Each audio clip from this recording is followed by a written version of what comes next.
least 42 people have died and 55 people are recovering from a devastating fire that engulfed a high-rise building in downtown Shanghai earlier today.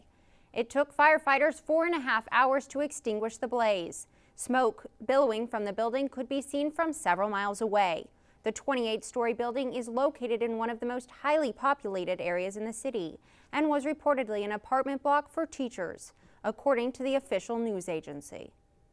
Burmese pro-democracy leader Aung San Suu Kyi was released from house arrest Saturday. The 61-year-old Nobel Peace Prize winner spent 7.5 years locked away in her home. CNN has more on the story. Thousands of supporters erupted into a frenzy as Aung San Suu Kyi, the one they respectfully call the Lady, entered her party's headquarters for the first time in years. The crowd so excited she barely made it inside. Speaking to her followers, she told them not to give up. Later, addressing the news media, Aung San Suu Kyi said she doesn't hold a grudge against the military government for detaining her, but views her house arrest as being illegal.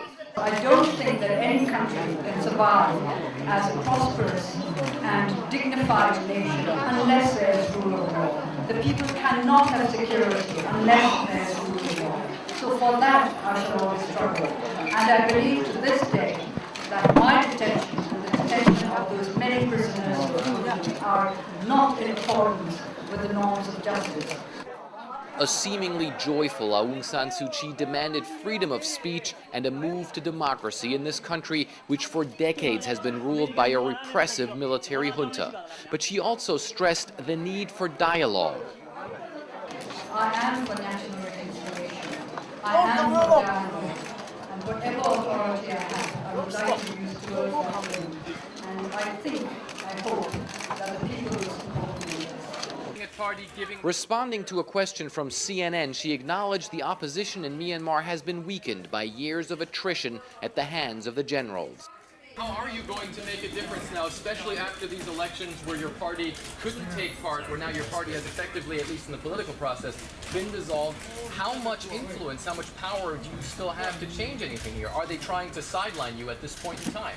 I don't think it's my influence or my power that is important. It's the influence of the power of the people. And we've always thought that one of the most important duties of the national democracy was to teach the people how to empower themselves, how to love themselves. Her party, the NLD, refused to participate in a recent election and was dissolved.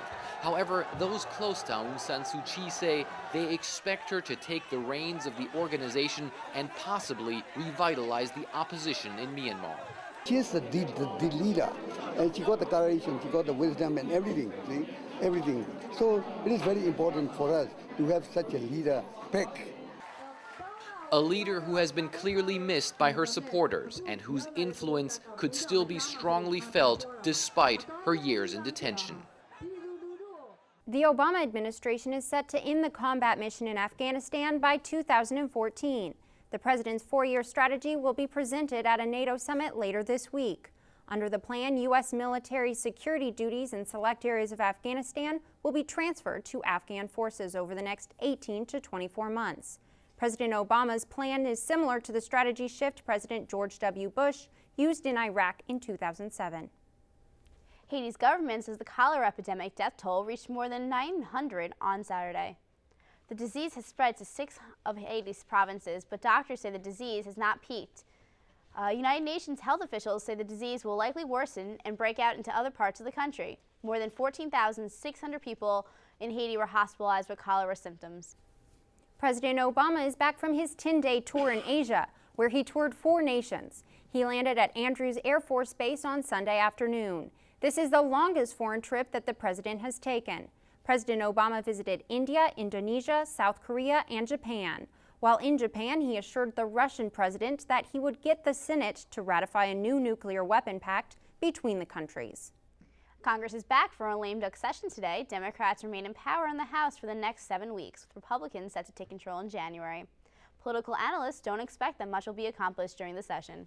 But Congress has some issues on its to-do list. Bush-era tax cuts will expire at the end of this year. If Congress does not extend the tax cuts, millions of Americans will face tax increases.